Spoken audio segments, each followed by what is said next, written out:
E41 Marketplace Ministries. It's all about your business, and it's all about our Father's business. It's ministry outside the box. No matter what your role is in the business world, E41 Ministries is a special place where we can walk worthy of the vocation wherewith we are called, just as Ephesians 4:1 commands us.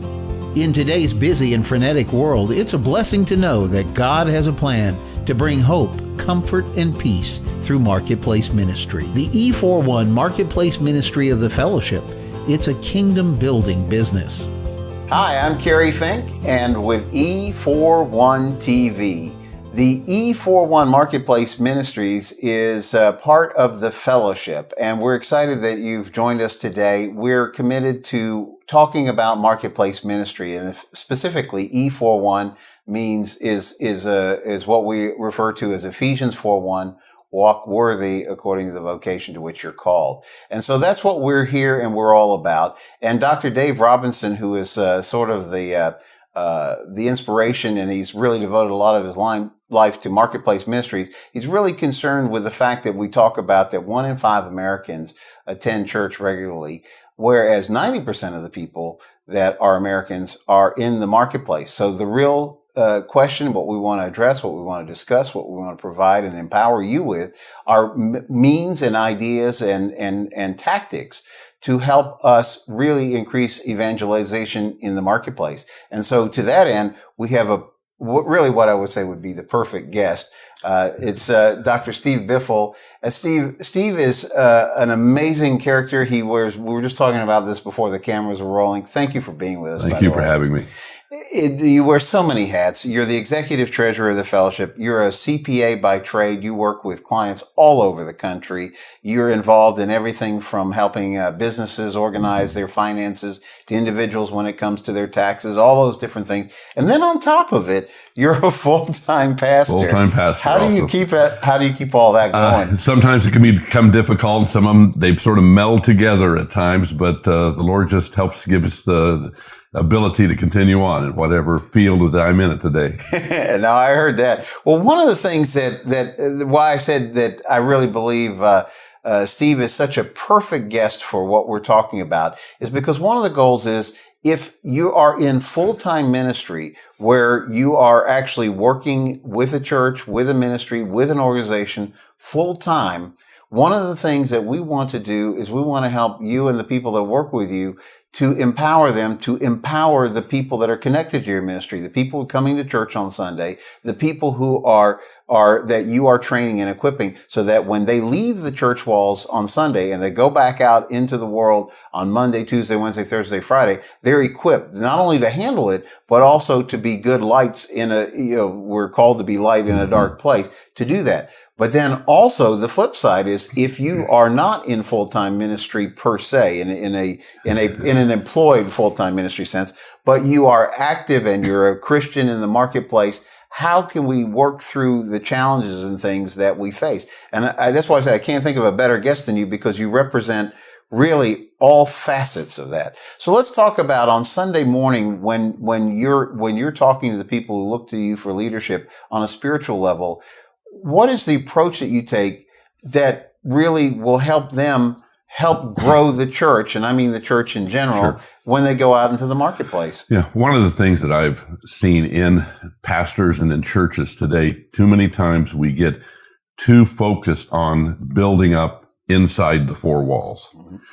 Jesus did not go to try to build up within the temple. He went out to the people. And one of the things that I do to encourage our people is that we are there to encourage one another, but once we leave the building, we are to go out and impact and encourage everybody that we come in contact with. We're not to be isolated as Christians, but our ministry, every one of us has a ministry that God has given, and that we are to go out and to impact every individual that we meet every day. And that is the encouraging part of, I think, being a pastor, that we can do that we're not trying to build up within, but we're trying to increase from outside.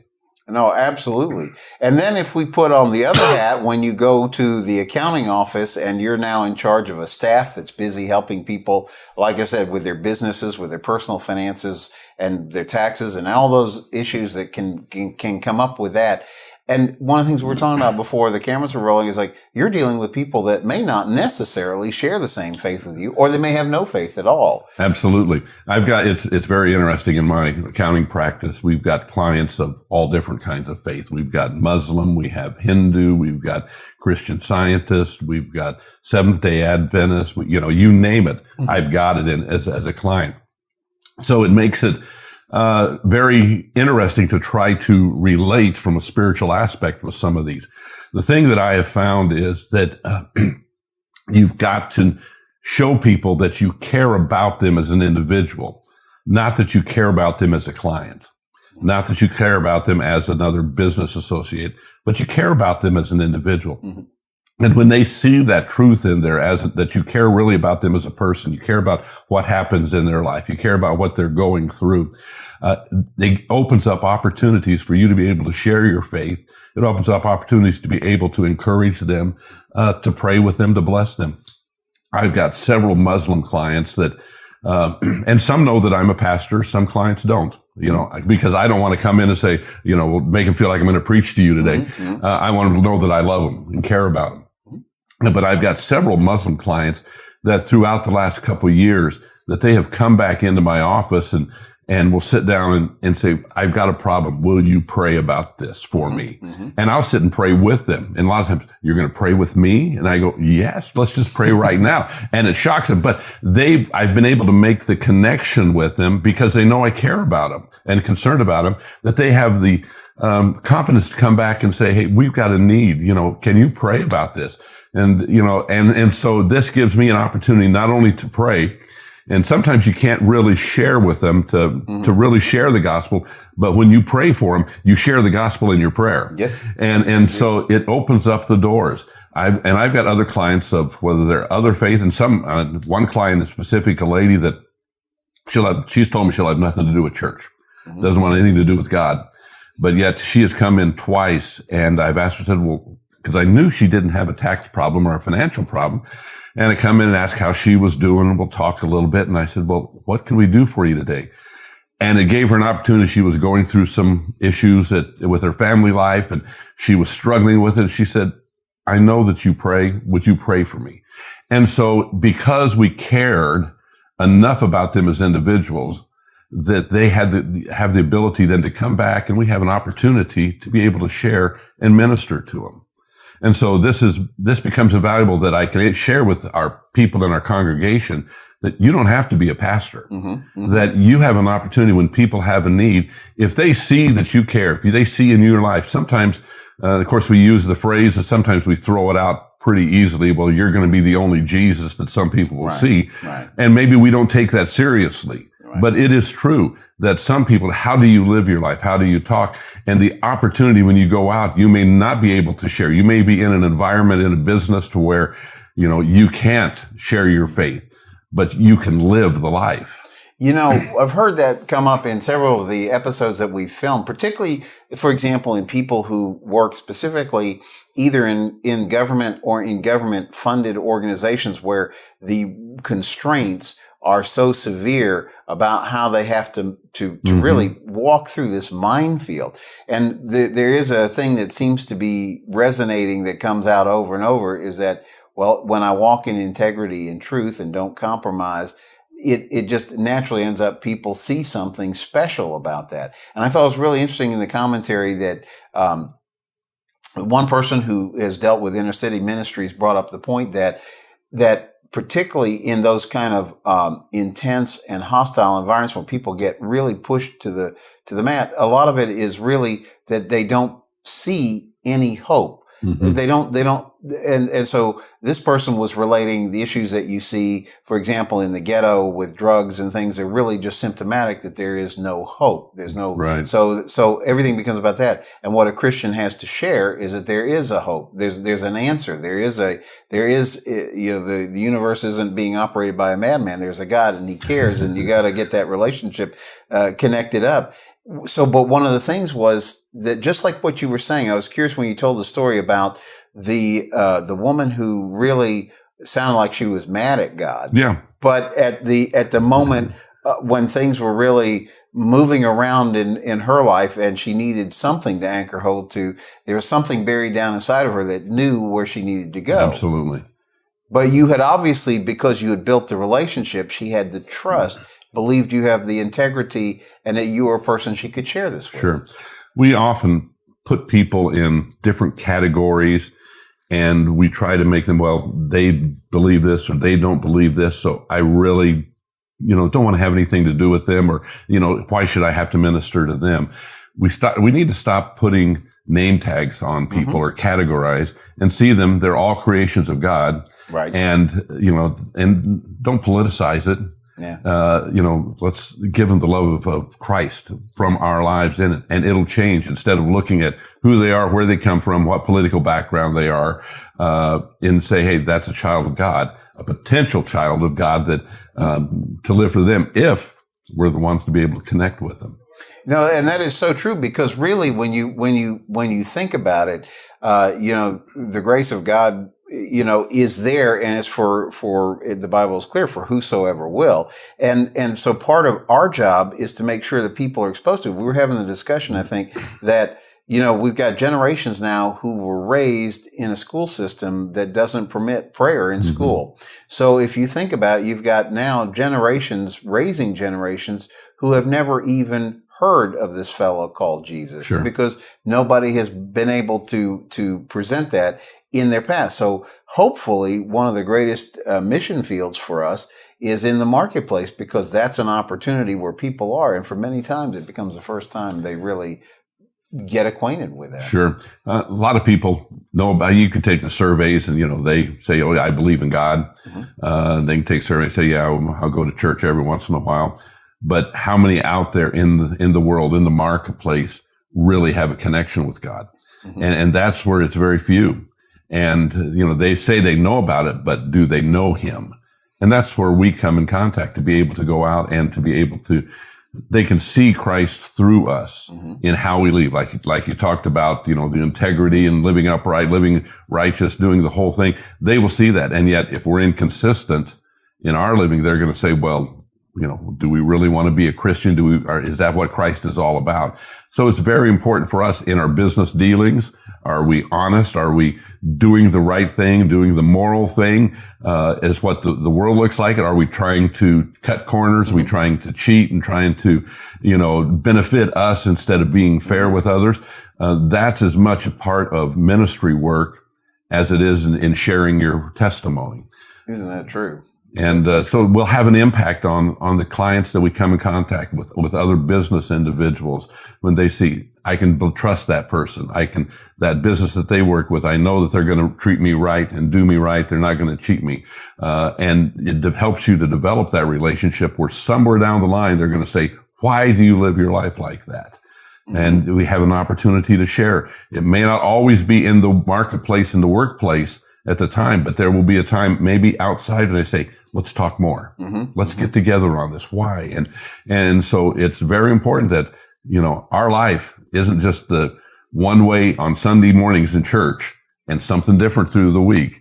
We have to be the same way. And maybe we need to be more during the week that way instead of Sunday morning, instead of putting on, we need to be real out there in the marketplace so that we have these opportunities then to be able to share our faith. No, absolutely. Now, in your role as treasurer and having been involved in the fellowship for so many years, the fellowship is an organization of churches and ministries and different people who come together with a common goal of expanding the kingdom.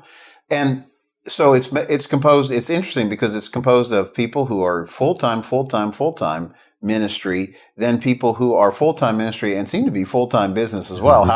However the 24 hours works all that out. But how do you encourage in your role from inside the fellowship, as you're talking, and I mean, it's not just pastors here in the U.S., but it's literally all over the world. How do you encourage them to work into the marketplace in the same way that you've done? One of the aspects of, again, especially not just here in the States, but worldwide, and I know Brother Robinson has had a great impact going into some of these areas to help teach us. Again, especially here in the U.S., we get too much into our church groups. and not to realize to go out. And we've got to encourage people to go out into the marketplace, to be a part of the marketplace, to be a part of these individuals. And so as a fellowship, we want to encourage organizations, churches, missionaries to look beyond just from what is the classical church or missionary project organization, but get to the needs of the people, to get in contact.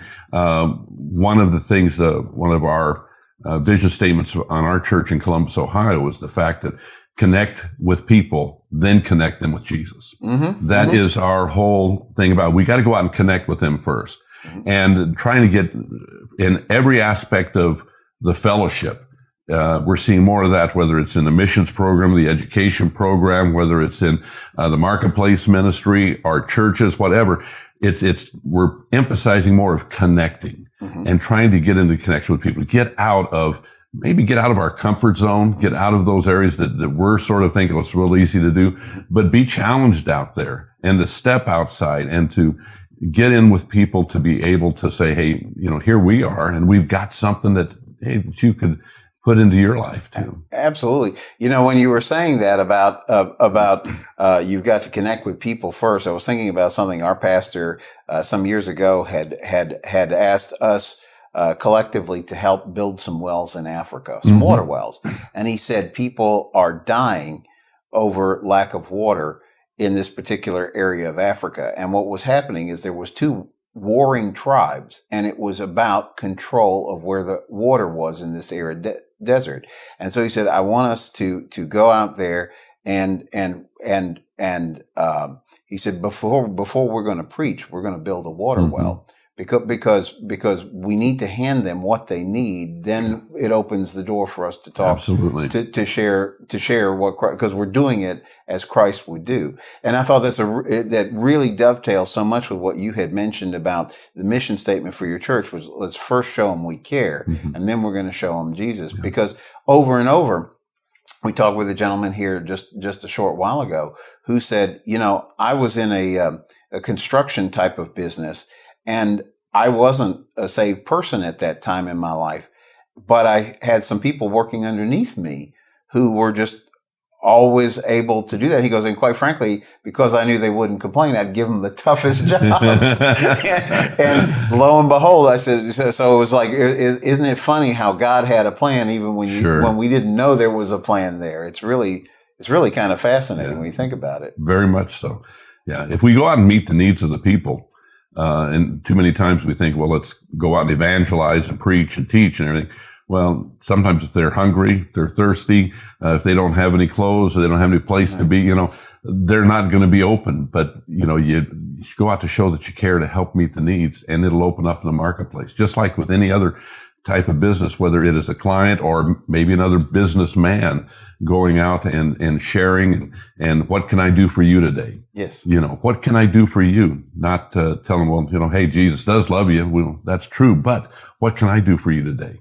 And that'll open up so many areas in the marketplace for us to be able to touch lives.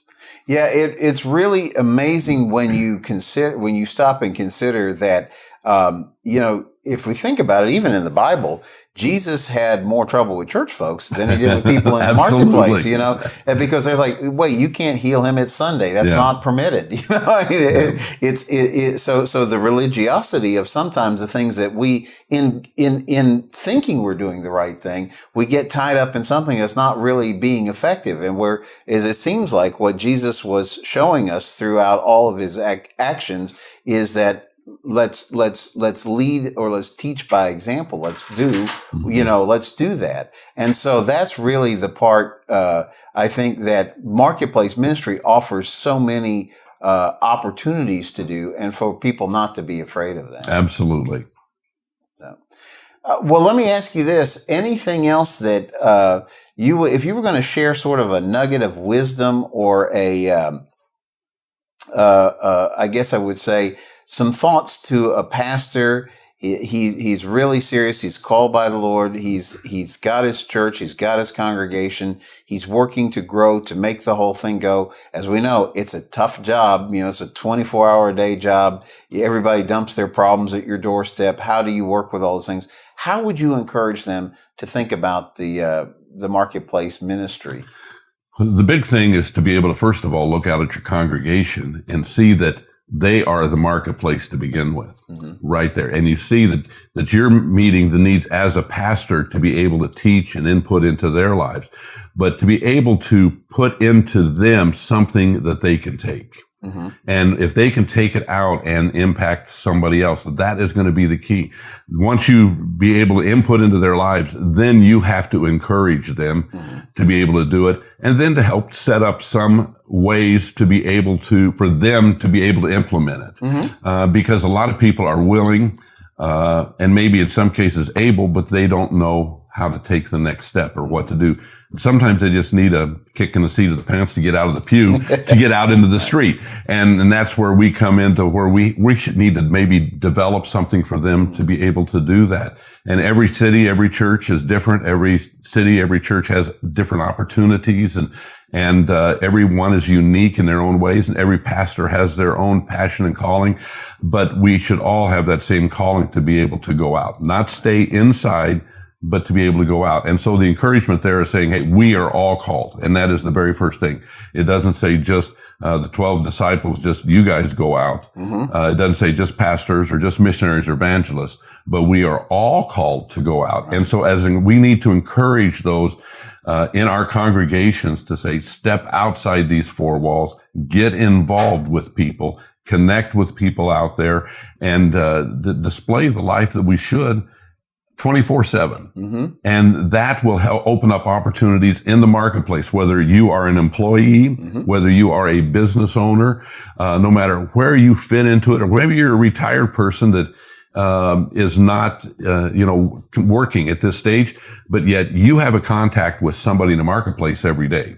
Whether it is you're a client of somebody else, or whether you're going to a shopping center or to a grocery store, you're going to have an opportunity to interact with somebody throughout the day. And so the marketplace is where you are at. And so when you go out, be ready and be willing and be able, through the power of the Holy Spirit, to be able to go out and to make an impact on the marketplace where you're at. That is so true. And, one of the things that really comes to mind when you say that is that if we look at the example of in the Bible of story after story after story, whether it's the working in the field, sowing the seed, all those different things, they all have to do with working in the marketplace. You've noticed not too many of those stories have to do with, we were sitting in the church and here's what happened. They all seem to be action kind of out there things. So. We're the ones that have to do something. We have to step out. Faith is great, but faith without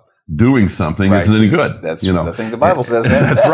That's right. We have to be able to put, take the step, and God will give us the direction. Yes. And he'll give us the power. I mean, he's endued us with power, but if you're sitting still, power doesn't do any good. You've got to go out. You got to take the action step. Absolutely. Well, I know that Dave, in his vision for the E41 Ministries, he's talking about a lot of materials that to develop that will help different ministries, literally workbooks and things that are going to help people find ways to really empower and release congregations into the marketplace. So he goes we got to get them out of the church so they can bring them back into the church kind of thing. So it's really going to be exciting to see as all this goes. The timing could never be better for an opportunity like this, just because of the fact that so many people need what Jesus offers. And it's a shame because so many generations have now not had the chance to be exposed to it and have it be part of their daily lives.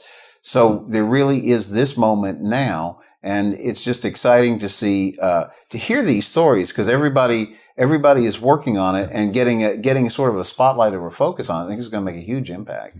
I totally agree. The world is hungry for answers, and we have an answer, and we need to be able to get out there and to share that answer with them. Yes. No, I really appreciate that. Well, thank you, Steve, for taking the time to be here. We were saying that we're actually here on location at the Fellowship One convention here in Reston, Virginia. It's been an exciting time. There's been great speakers, great prayer. We've already just great fellowship with all the people that are here. It's just an amazing organization. And I want to we just have probably like a minute left, but I'd like to ask you, for people who may be seeing the program but aren't really familiar with the fellowship per se. Could you give like a little primer or say, here's who we are, here's what we're about, and here's how you could get involved? Sure.